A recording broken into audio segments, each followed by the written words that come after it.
Lalu Nabi memesan 3 perkara. Nabi pesan pertama, jaga salat kalian. Nabi tidak bilang jaga pangkatmu, jaga rukomu, jaga hartamu. Tidak. Nabi mengingatkan, salatmu, jaga salat kalian. Bapak-bapak polisi, kalau bapak mau baik pekerjaan, jangan tinggalkan salat. Kecil itu bos jadi kapolsek, kecil. Nah datik nih puangi, jadi kok. Siapa yang sangka Pak Idam Aziz jadi Kapolri? Siapa yang sangka? Tidak pernah orang membayangkan, tidak pernah didengar-dengar namanya. Tiba-tiba jadi, kalau Allah mau. Kecil buat Allah jadikan kalian Kapolres, kecil. Kecil kalian kalau mau jadi kasat narkoba.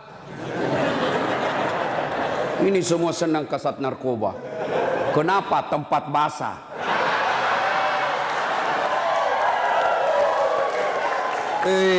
Hati-hati Pak Polisi. Di tempat basah lah itu orang tenggelam. Tidak ada orang tenggelam kalau kering. Siapa suruh kau bilang gas-gas? Gas memang. Kita sudah tanda tangan MOU toh.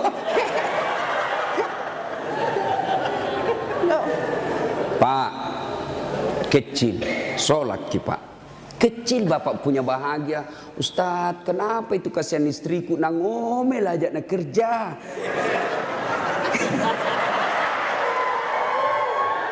Ini juga ibu-ibu ini. Kalian istri-istri polisi, muliakan itu suami. Kita kira itu gampang jadi polisi, Bu. Saya saja bukan polisi, saya bayangkan itu susahnya jadi polisi. Masalahnya orang datang ke mana? Sentuh, kemana kamu? Kok nanti coba bayangkan. Kita mau baik-baik. Datang lagi sepupu tak menangis di depan tak. Nah telepon tong maki om tak. Iko tomik tuh, kau Tommy diharap. Kaulah satu-satunya keluarga di polisi. Apa kek kau bantukan itu kemanakanmu? Coba bayangkan. Nggak gampang itu. Kalau Ustadz apa godaannya? Apa godaannya Ustadz? Kemana-mana pakai gamis. Nggak ada perempuan mau dekat sama kita. Nah bacakan kau Yasin jauh-jauh kok. Tapi kalau polisi Pak, godaannya banyak. Banyak betul godaannya itu polisi. Masalahnya orang datang. Datang pula istri. Apa kek kok kipas Pak? Tak kalai ada apa kek situ. Itu. Kalau kita Ustadz, siapa yang mau sogoki? Paling nasogoki telur sama soko. Apa mau nasogokkan ki? Tapi polisi subhanallah godaannya sangat besar, bebannya sangat besar. Maka disitulah dibutuhkan ibu. Pelihara suamimu. Jangan kau malah jadi tukang kompor. Apa kek masa kita sudah 17 tahun menikah tidak pernah tongko beli kangat gelang. Itu saja baru polisi baru 3 tahun suaminya gelangnya kayak pelik sepeda. Betul dia baru 3 tahun tapi dia sudah jual sawah warisan. Jangan. Bu, sayangi itu suamimu kasihan. Dan kau dorong dia masuk neraka. Ya. Coba kalau ibu-ibu tidak beristri polisi, ibu ndak jadi ndak jadi bayangkari. Karena ibu bayangkari, wah luar biasa mobil polisi dia pakai piarisan. Iya toh? Iya Bu. Makanya syukuri. Coba kalau ibu ndak nikah sama ibu bapak-bapak polisi, ibu bukan bayangkari, gasturi. Gadis tua Republik Indonesia. Maka bersyukur ya. Pak, jaga sholat Pak. Saya kasih contoh. Kan ada komandan tak toh? Ada Kapolres. Kira-kira kalau Kapolres panggil ajudan bagaimana hebatnya? Ajudan, itu ajudan biar lagi baring-baring di kursi makan cang goreng. Ajudan, siapa? Biar itu ada cang goreng. Perintah komandan. Iya toh? Iya. Mana ada ajudan berani dipanggil? Ajudan, tunggu dulu Pak. Bilang aku diinjak lehermu. Coba. Ayo. Begitu takutnya kita sama manusia. Padahal Kapolres paling lama 2 tahun. Mutasi lagi. Tapi begitu takutnya kita sama manusia. Tidak berani kita bilang tunggu. Lalu kenapa ketika azan berkomandan Allah memanggil kita, hayya 'alal falah. Hei Pak Polisi, sini kok, saya kasih kok kemenangan. Bapak tahu enggak itu artinya hayya 'alal falah? Itu artinya sini saya kasih kok kemenangan, sini saya kasih kok kejayaan. Allah panggil kok, sini kok saya kasih jadi Kapolsek kok, sini kok saya kasih kok jadi Kapolres, sini. Tapi apa jawaban kita? Tunggu, lagi meeting. Tuhannya suruh menunggu. Kapolres saja kau tidak berani kasih menunggu. Ini Tuhanmu kau suruh menunggu. Pantas 20 tahun kau jadi polisi, tidak bisa kau lepas dari kredit.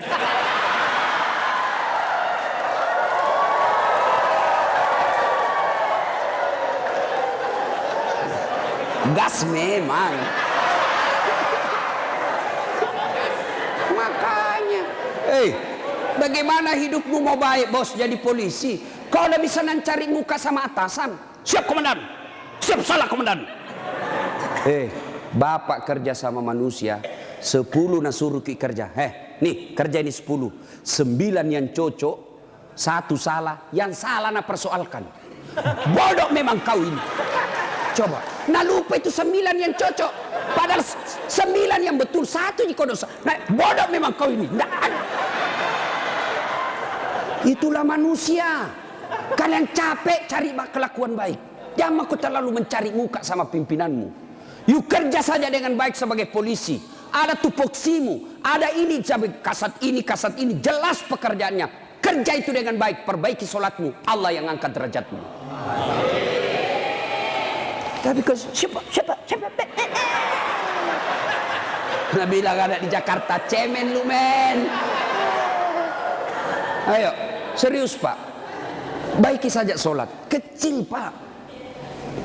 Bapak kan punya jalan jadi Kapolsek. Bapak punya jalan untuk jadi Kapolres. Kenapa? Bapak polisi, memang ada jalannya. Yang tidak bisa ada jalannya, saya jadi Kapolres. Tidak ada itu. Tidak ada jalannya itu bos. Ayo, yang tidak ada saja jalannya Allah kasih. Saya ulang, yang tidak ada saja jalannya Allah kasih. Apalagi memang ada jalannya. Apa maksudnya? Pak, bisa ndak perempuan hamil tidak pernah disentuh laki-laki? Itu ndak ada jalannya menurut ilmu kedokteran. Ndak mungkin. Tapi kalau Allah yang mau jadi Siti Maryam, wanita suci, tidak pernah disentuh laki-laki, hamil melahirkan Isa alaihi salam. Tuh Siti Maryam. Cuma sekarang banyak tahu perempuan mau ingin Siti Maryam. Hamil tidak ada suaminya. Usut punya usut, ternyata selingkuh sama polisi.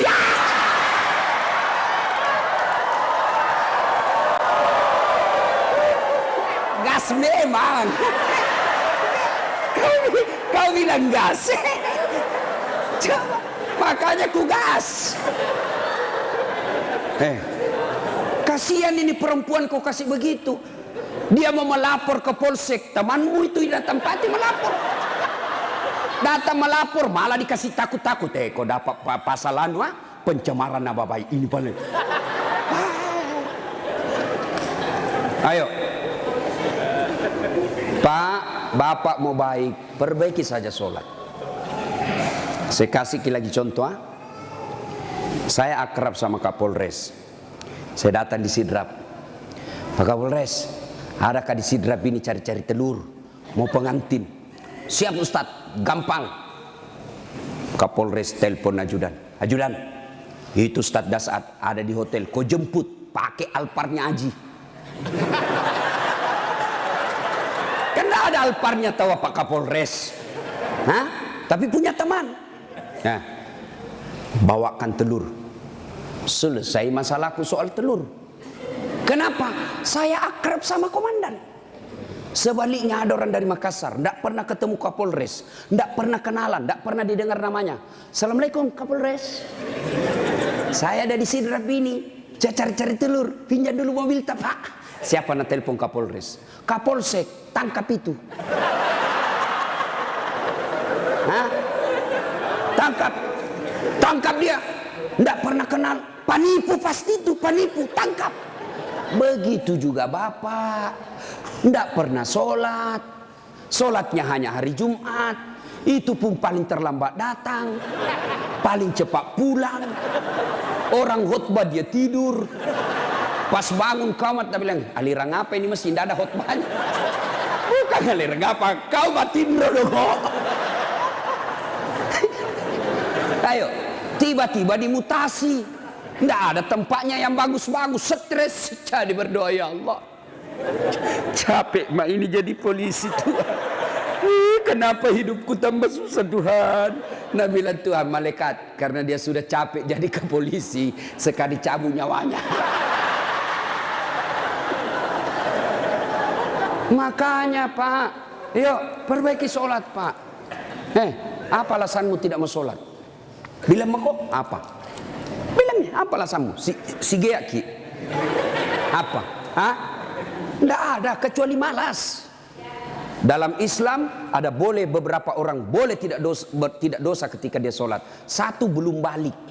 Kalau ada bapak-bapak polisi di sini merasa belum pernah mimpi basah, belum pakai balik itu. Atau ibu-ibu poluan tidak pernah haid, kau masih balita itu. Ya. Yang kedua, siapa boleh tidak sholat? Hilang ingatan alias gila. Kenapa tidak sholat? Saya gila Pak. Yang penting Bapak yakin gila, boleh tidak sholat. Tapi tidak mungkin Bapak jadi polisi kalau Bapak gila. Yang ketiga, boleh tidak sholat dalam tekanan. Zaman Belanda diancam kepala tak. Jangan sholat. Kalau kau sholat saya kasih pecah kepalamu. Boleh tidak sholat orang begitu. Lain itu apa Pak? Bapak ngandangani unjuk rasa. Boleh Bapak sip-sipan sholat. Tidak bisa tinggalkan tempat. Sholat khauf namanya. Sholat dalam keadaan perang.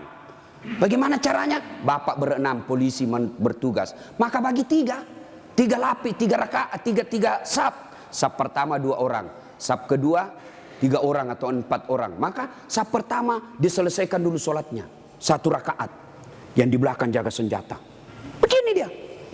Selesai ini yang saf pertama 1 rakaat. Maka saf kedua lagi yang selesaikan sholatnya, saf pertama lagi yang siaga-siaga senjata. Boleh Pak. Tidak bisa ditinggalkan tempat Ustaz. Kita tayamum darurat. Boleh Bapak. Kalau pergi ambil air 1 kilo, bahaya ini keadaan. Bapak tayamum di situ. Tidak usah buka sepatu. Boleh. Bagaimana caranya? Letakkan telapak tangan di pasir. Sudah itu tepuk. Karena kalau kau tidak tepuk ada pasir, kau gosok matamu, tidak jadi kesembahyang.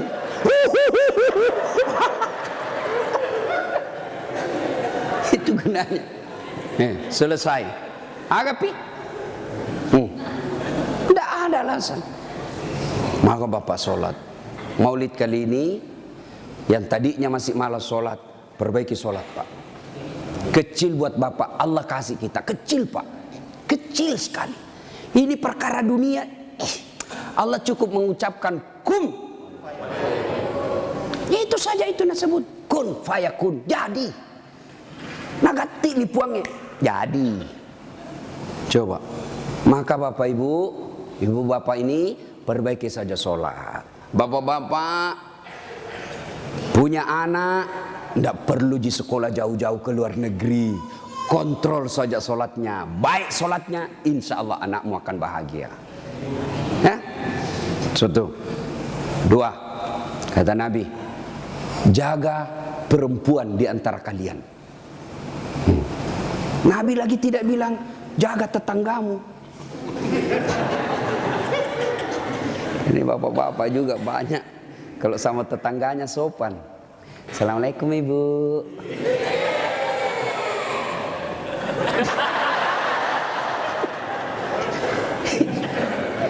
Ibu, kita ini sebenarnya laki-laki tergantung istri. Kalau istri kita baik, sopan bicara, tidak mungkinlah kita macam-macam. Datang mama tak kau hormati, datang saudara tak kau muliakan, pasti kita berpikir, baik sekali istriku ini. Belum tentu saya dapat perempuan lebih baik dari ini. Ya sudahlah, saya sabar saja menghadapi ini. Tapi kau suka kau ngomel, malas, datang mertuamu tidak pernah enak mukamu.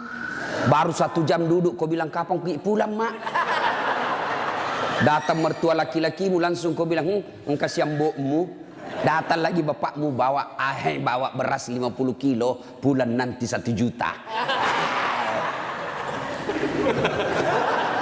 Ada begitu istri tak pak? Itu yang membuat hidup tak sial. Betul pak. Kalau ada istri bapak yang tidak tahu menghormati orang tua tak, itu yang membuat hidupmu sial. Maka nasihati itu istri baik-baik. Ini juga ibu-ibu, hargai itu suami.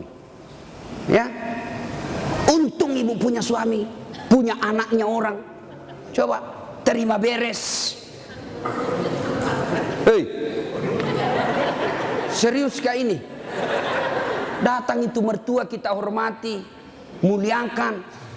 Coba, ada kadang-kala ibu-ibu curhat sama saya, Ustaz, kenapa itu suamiku lebih sayang, kasihan satu rumah kak sama mertua perempuanku. Kenapa ini kasihan nih suamiku, sayangnya sama mamanya saya tidak. Saya bilang, sadar kok ibu, mamanya orang itu, bukan selingkuhannya, bukan istri kedua. Kalau istri kedua boleh kau bilang begitu, bersaing kok. Tapi ini mamanya, dari rahimnya itu, keluar dari perutnya, dia yang didik dia yang kasih jadi polisi, dia yang biaya, kau terima beres.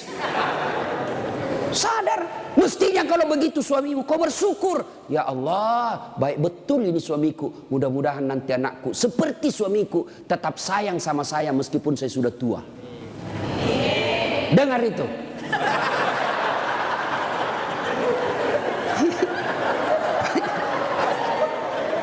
Nonton kita ini pun, hei, coba lihat kasih yang ini polisi.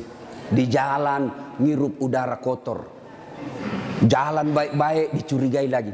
Polisi. Pada orang baik datang cari perampok. Coba di kantor kalian dimarah-marahi sa komandannya. Siap salah komandan, ditembak di pantatnya. Siap salah komandan, siap salah. Sampai lagi di rumah kau maki-maki lagi. Bodoh memang tahu kenapa kau tidak lawan. Apa mau dilawan? Nah dia Kapolres.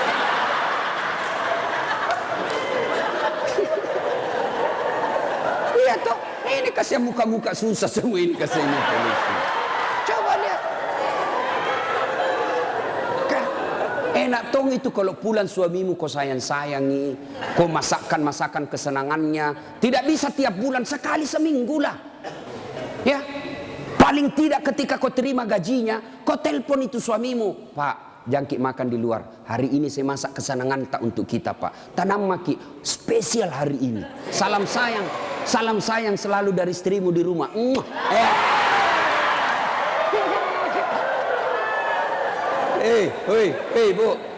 Bu. Itu suami polisi kalau dapat SMS begitu, nah kasih lihat langsung Satpol PP. Satpol PP polisi setengah. Nah, ada di sini.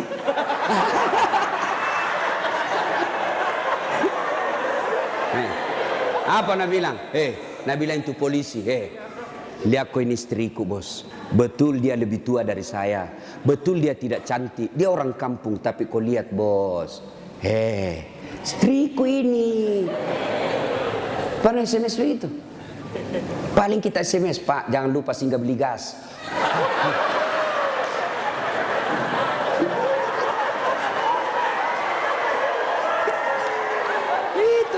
Itulah susahnya jadi suami. Tapi bapak juga kalau disuruh singgah beli gas, jangan sok-sok gengsi.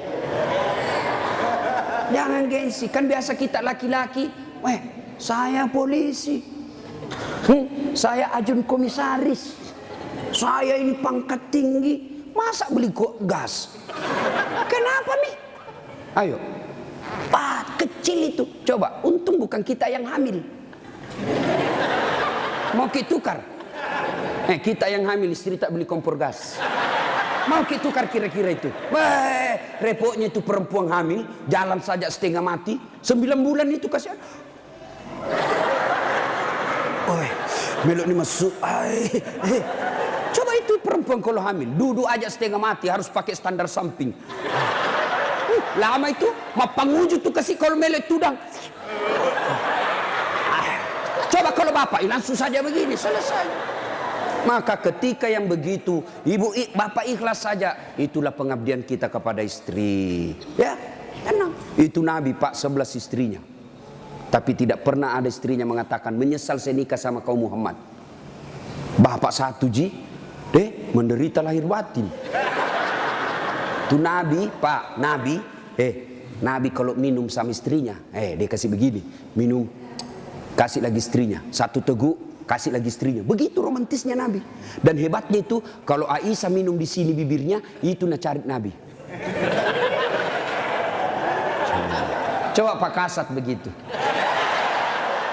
Minum bekas bibirnya istri. Bau mulutmu.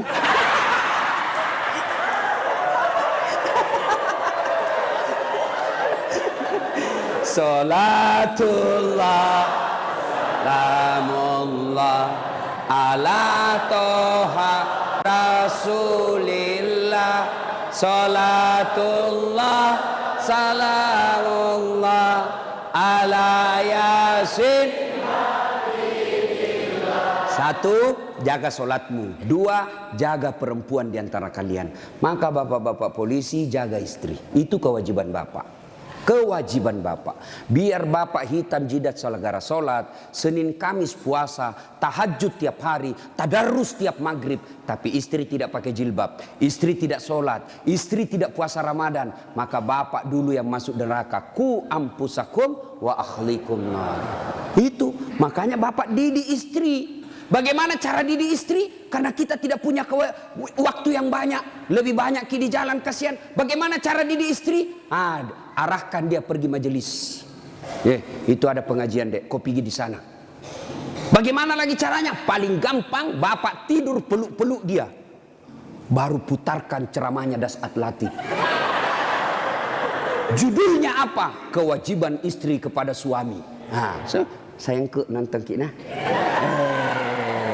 Langsung enak bapak. Karena kalau bapak nasihati istri tidak masuk di akalnya. Tidak masuk. Iya kan? Karena bapak lebih sering tipu istri daripada. Bagaimana dia percaya? Kita juga ibu bagaimana tidak ditipu Ki. Karena suka Ki marah-marah. Jujur Ki. Marah kok ya lebih baik dibohongi kok supaya senang perasaanmu. Kenapa kau bohong? Selama ini kau bohong. Ku sayang kau, tidak mau kau luka perasaan. Maka ku bohongi kau. Sekarang kau tahu ya itu takdir burukmu. Kan kita terpojok Ki jadi bohong Maki. Sama saya ada temanku SD, masih selalu kena telepon sampai sekarang. Cinta-cinta monyet dulu di kampung. Setelah saya lihat banyak viral, tambah populer Ki Ladase. Itu di Makassar gitu nama aku Dasat Latif. Kalau di kampung Ladase.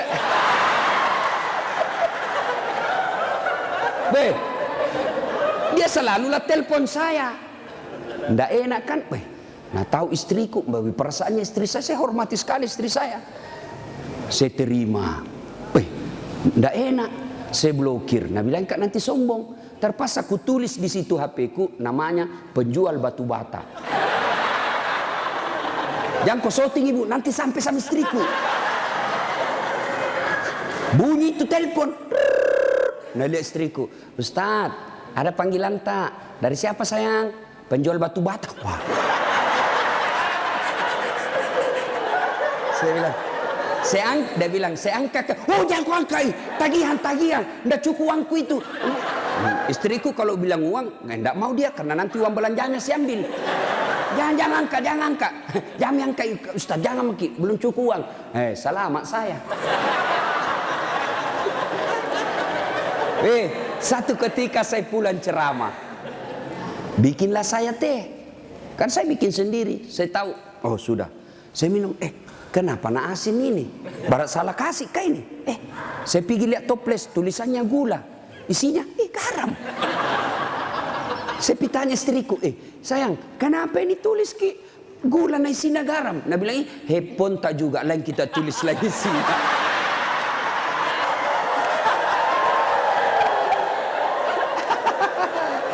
Ibu, sudah tahu rumusnya toh? Pak, jaga istri kalian, jaga. Gimana caranya? Ajari terus, nasihati terus, nasihati terus. Tapi bapak tidak mungkin bisa didengar istri kalau bapak saja kelakuannya tidak baik. Tidak mungkin.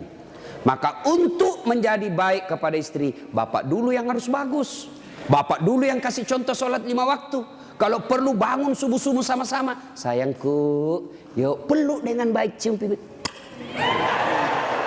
Nah bilang apa aja dia mau dicium stas nangoro mak bau tong bebenya stas. Pak, kalau perlu bapak angkat itu istri. Salat subuh sayang, bareng-bareng, salat jamaah. Meskipun bapak pangkat paling rendah di Polres, tapi ibu bapak lakukan itu mulia di hadapan Allah. Angkat istri, ayo sayangku, salat bareng-bareng, berjamaah, bapak imam, istri makmum. Jangan baca yang susah-susah, yang pendek-pendek saja. Ya? Karena yang susah-susah nanti tidak mau sampai. Nak baca Al-Kafirun. Wala antum abiduna ma abun, wala ana abidum ma abattum, wala antum abid. Mulai curiga istrinya. Wala antum abidu, wala ana abidum. Pas selesai sholat, ibu juga kalau selesai sholat kasih semangat suami. Sabar ki pak, memang begitu kalau baru pertama orang sholat. Insya Allah ke depan tidak. Jangan malah dimaki-maki. Bodoh memang kau ini polisi dongo. Apa kau tahu kau bilang? Nah bilang suami tak jamin lagi sembahyang deh. Bu, pulang suami tak ibu. Kita tahu sudah mau masuk maghrib. Datang suami tak sudah sediakan sarungnya. Sediakan kopiahnya, sediakan bajunya untuk sholat, baju koko. Begitu datang, Deng, mandi ki, ini kita pakai sholat maghrib. Ayo kita pergi sama-sama di masjid. Nyaman ibu, suami istri jadi polisi, dapat gaji tiap bulan. Kalau begini kita lakukan, bahagia hidup tak. Meskipun kita tak putar-putar saja di sidrap. Enak pak. Ini istri suka ngomel, suami tukang tipu, kredit tidak pernah berhenti. Kapan enak hidupmu? Ayo, maka perbaiki ini, saling menjaga. Suami nasihati istri, istri ingatkan suami. Itu rumah tangga yang bahagia. Dan yang ketiga kata Nabi, ucapan yang beliau keluar dari bibirnya, ummati, ummati, ummati, umatku, umatku, umatku. Begitu sayangnya sama Nabi. Sayang Nabi sama kita. Nabi tidak mengucapkan Khadijah, Khadijah, Khadijah. Tidak. Nabi yang diucapkan ummati, umat kita. Apa di dunia saja? Tidak, sampai di akhirat pun Nabi seperti itu.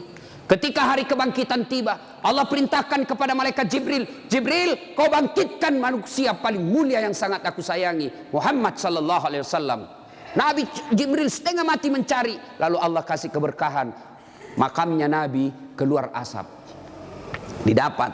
Lalu bangkitlah Nabi. Ya seperti itu yang kita lihat di sirkus. Ada manusia yang tiba-tiba naik saja ke permukaan. Lalu Nabi duduk. Gosok mata. Jasadnya Nabi pak sampai detik ini tidak hancur. Seperti ketika beliau hidup. Kulitnya tidak rusak. Pernah kan beberapa kali itu kan kuburnya Nabi jasadnya Nabi dicuri. Kan beberapa kali itu 9 kali. Dan jasadnya pun sudah ratusan tahun meninggal. Masih sama. Nah, bangun Nabi, gosok matanya. Lalu Nabi buka, nampak Jibril di depannya. Lalu Nabi berkata, Jibril, hari apa ini? Ya Muhammad, inilah hari kebangkitan yang pernah Allah janjikan kepadamu. Kira-kira kalau bapak bangkit seperti itu, bapak cari siapa? Mana kasihan anakku? Oh, mana itu istriku yang baik sekali? Apa Nabi cari keluarganya? Tidak. Nabi tidak berkata, mana bapakku, rindu saya mau melihat bapak saya yang tidak pernah saya lihat wajahnya. Tidak. Siapa yang Nabi cari? Aina ummati. Jibril, mana umatku? Kita yang dicari Nabi pak. Bayangkan, begitu cintanya Nabi kita. Nabi cinta di dunia sampai di akhirat. Nah sekarang, bagaimana kecintaan kita kepada Nabi? Kalau sahabat luar biasa cintanya kepada Nabi. Nabi sakit ujung akhir hidup beliau. Nabi datang ke masjid sholat subuh. Selesai sholat subuh, Nabi lalu naik pidato. Saudara-saudara sekalian, kita sudah bertahun-tahun membela agama Allah, hidup bareng bersama. Tentu ada yang pernah saya sakiti, baik yang sengaja maupun yang saya tidak sengaja. Kalau ada yang pernah saya sakiti dan saya tidak tahu, tolong balas hari ini. Daripada nanti di akhirat kau membalas, sakitnya berlipat-lipat. Sekarang saya minta balas sebelum saya meninggal. Suasana hening. Abu Bakar paling duluan menangis. Tanda-tanda Nabi sebentar lagi meninggalkan kita ini. Suasana hening. Tiba-tiba dari belakang ada sahabat Nabi namanya Ukasya. Hitam tinggi besar berdiri. Ya Rasulullah, saya pernah Anda sakiti. Semua orang balik. Kurang ajarnya ini Ukasya. Kapan? Waktu itu perang ya Rasul. Saya berada di sampingmu. Rasulullah mengendarakan onta. Onta Rasulullah. Rasulullah menyambut ontanya. Saya di samping, bukan onta yang kena, tapi saya yang kena. Saya mau membalas ya Rasul. Semua kurang ajar. Nabi lagi sakit mau membalas. Umar berdiri. Ukasya, kalau gatal tanganmu ingin mencambuk, saya kau cambuk sampai mati. Jangan Rasulullah.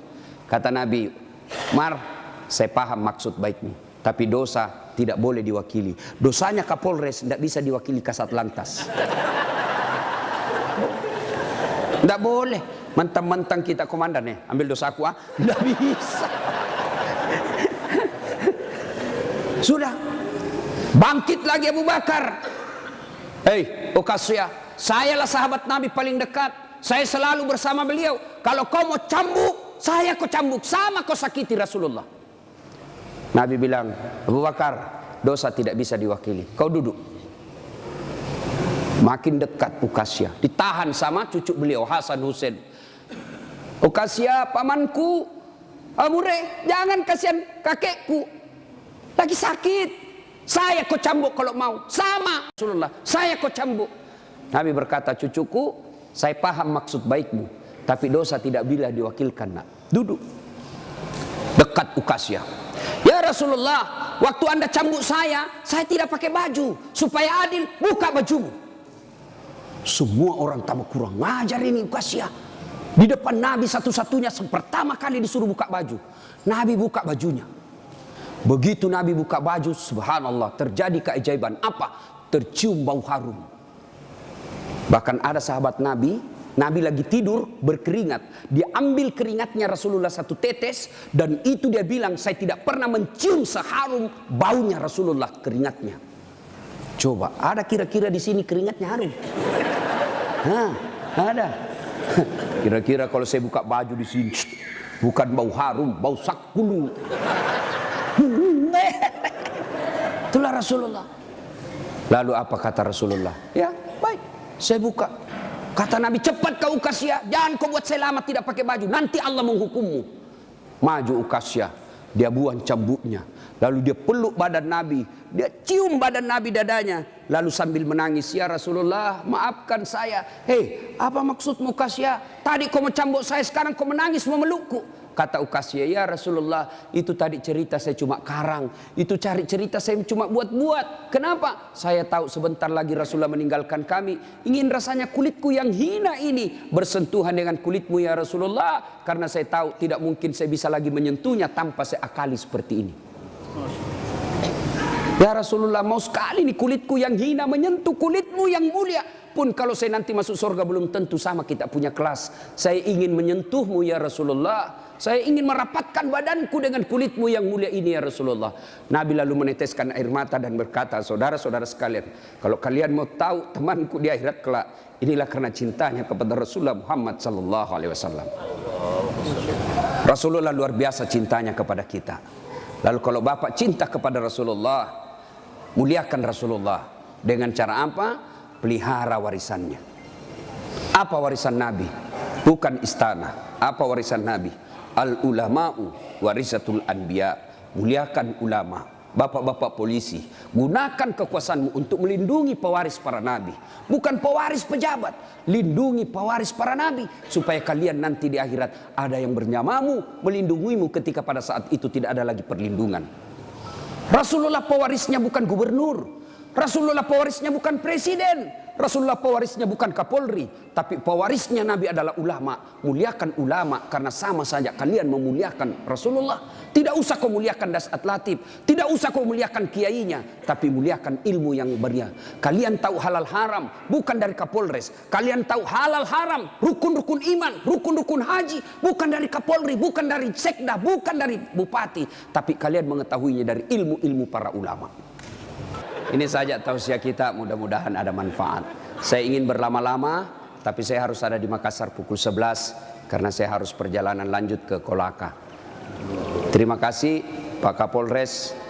Saya doakan Bapak beserta istri sehat walafiat, diberikan kemampuan dan kesanggupan untuk menjaga wilayah hukum Sidrap dan sekitarnya.